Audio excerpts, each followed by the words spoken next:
Top 5 most sinister workplace spree killers. Rampage killings in the workplace rarely happen, but when they do, it is something that is equally terrifying and devastating for all those involved. The person responsible acts out in a violent manner for a multitude of reasons, all of which show us the darker side of what humans are capable of. These are the top 5 most sinister workplace spree killers. Number 5. Jennifer San Marco.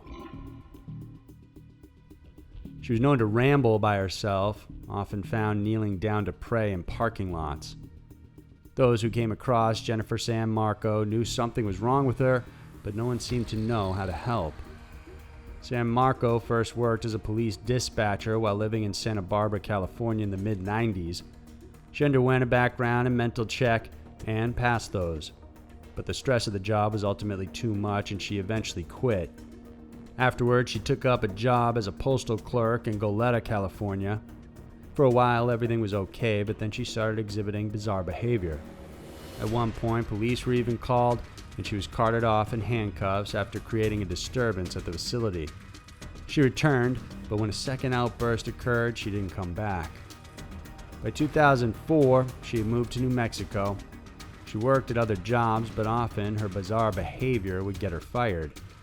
In 2 instances, police were called in after she harassed a coworker and took her clothes off at a gas station.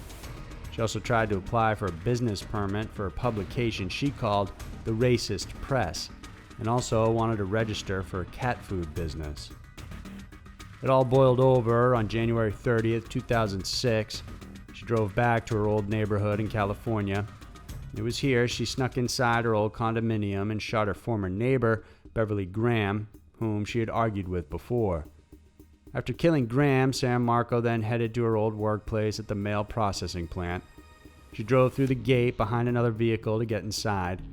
San Marco then entered the building using an employee's ID badge, which she obtained at gunpoint. That employee was luckily left unharmed. But San Marco shot her first victim in the parking lot using her handgun. She then turned to Malika Higgins, shooting her at point-blank range. Afterwards, she shot Nicola Grant, also killing her. When workers heard the gunshots, they headed to the window to see what was going on. San Marco just turned to look at them and smiled. She then entered the building and continued firing as the employees fled. She killed 3 more inside, including Supervisor Charlotte Colton, Guadalupe Swartz, and Dexter Shannon. Then she turned the gun on herself and committed suicide. When police searched through the woman's apartment, they found bizarre writings wherein she believed there was a conspiracy involving the Goleta Mail sorting plant, a Santa Barbara County Sheriff's Department, and a local medical facility. She was convinced that all these places were out to get her. Many people wondered how San Marco even managed to acquire a gun despite her visible mental health issues. Apparently, she bought 2 guns at a pawn shop.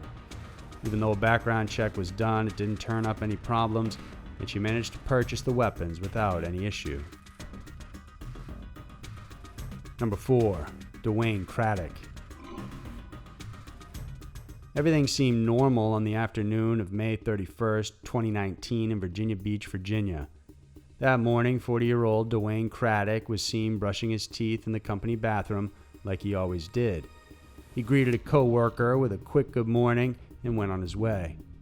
Craddock had been working for 15 years as a public works and civil engineer inside the Virginia Beach municipal building, but that day, something snapped in him. At around 4 p.m., he fatally shot a person inside Municipal Center Building 2. Then he began shooting people randomly, going up floor by floor. Since Craddock was still employed, he had access to the secured floors as well as the conference rooms. There was no indication he went in targeting any particular person.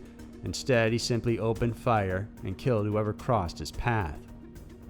Employees on the top floors initially had no idea a gunman was shooting at people. While they heard the shots, they figured it was a jackhammer from the building construction happening inside. When officers arrived on the scene, they followed the sound of gunfire and found Craddock on the second floor. A gunfight ensued, and after a long battle, Craddock went down. He was still alive when police got to him, but he died a short time later. Once it was over, several people were left injured while others died on the scene. In the end, 12 people were killed in total as a result of the attack. 11 of the victims were city employees, the same as Craddock, while one was a building contractor who was in the area to get a permit. Police searched his apartment and found guns and ammunition, most of which he bought years and weeks before the attack. Neighbors described Craddock as a quiet man who kept to himself, while those he did interact with or greeted once in a while said he was pleasant and seemed like a good man. During the investigation, authorities discovered that he had turned in his resignation via email that Friday morning. His supervisor said he wasn't being forced to resign, and neither did he have any disciplinary issues. When his supervisor asked him why he was quitting, he cited personal reasons and didn't elaborate further. The only time Craddock got in trouble with the law was for a vehicle infraction in 2013 and nothing else. Many are still in shock at what happened. There seems to be no clear indication or motive on the shooter's side for why he opened fire that day. Number 3. Mark Barton. It was July 29, 1999 at 2:30 p.m. when 44-year-old Mark Barton entered Momentum Securities, a trading firm based in Atlanta, Georgia. Barton was a familiar face on the floor. After all, he was a day trader who bet on high-risk internet stocks. Like any morning, he chatted with the other day traders in the area. Barton turned to the group and said, "It's a bad trading day, and it's about to get worse." Then he took out 2 handguns, one a 9mm Glock, the other a .45 caliber Colt, and began firing. He fatally shot 4 people, hitting one individual at least 3 times and gravely injuring others. After he was done, he walked out of the building, crossed the street, and headed to another trading firm called Alltech.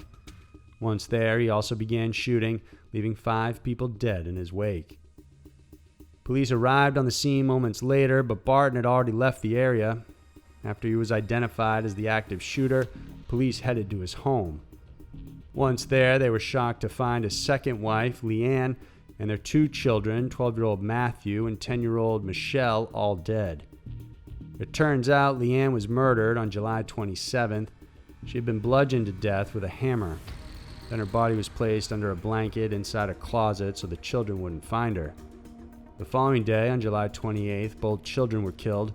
They were placed face down inside a bathtub and bludgeoned to death the same way. After that, they were placed in the bed to make it look like they were sleeping. After Barton left the trading firms, he attempted to kidnap a young girl to serve as a hostage, but the girl managed to escape and informed police. Cops eventually cornered Barton, but before they could arrest him, he shot himself in the head. During the investigation, police discovered Barton had led a troubled life. He was the suspect in the 1993 killing and bludgeoning of his first wife, Deborah, and his mother-in-law, Eloise, in Cherokee County, Alabama. There was no direct evidence for Barton to be arrested and convicted, but the investigators believe he was the one who killed them. While he was still together with his first wife, he began having an affair with co-worker Leanne. After his first wife died, he later married Leanne in 1995, but Barton's mental health began deteriorating. He suffered from paranoid delusions and depression. After his first wife's death, Barton received a $294,000 insurance settlement. He used most of it for day trading, but he ended up losing stocks. Just in the month prior to the killings, he lost about $105,000, and Momentum Securities canceled his account. Aside from his financial woes, his marriage to Leanne also began to unravel. At the time of the killing, she had been living away from the family, but when Barton and the kids showed up to her apartment, she allowed them to stay. After police discovered the bodies, they found computerized letters and notes left by Barton explaining why he killed his family. He said while he loves them and made sure they didn't suffer in their death, he was upset and blamed his wife and people at the day trading firm for his troubles. He also said he hated his life and he had no more hope, to a point where he was afraid of waking up each day. He also said he didn't expect to live much longer. As he put it, he just wanted to live long enough to kill as many of the people that greedily sought his destruction. Number 2. Deng Xiaoyu. Starting in July of 1981, mysterious things began happening at the Gulian bus repair shop in Gulian, China. 2 fans were stolen, and authorities at the repair shop sought to ask Lipu County native Deng Xiaoyu what had happened, but they couldn't find him anywhere. He was absent from work and visiting relatives, claiming he was given a bonus of 12 days off from work. Then in March of 1982, something went missing from the factory's finance office. This time, the deputy director and the platoon leader went out to seek Deng, suspecting he had something to do with it. But instead of finding him, they discovered the area's gatekeeper dead just outside the factory. Deng was also suspected with this death of the gatekeeper and questioned several times, but in the end, the death was ruled a car accident. With all the suspicion around him, Deng became upset and angry. At the same time, he was increasingly mad at the working arrangements he had with his employers, including his wage and other things. As his frustration grew, he finally snapped.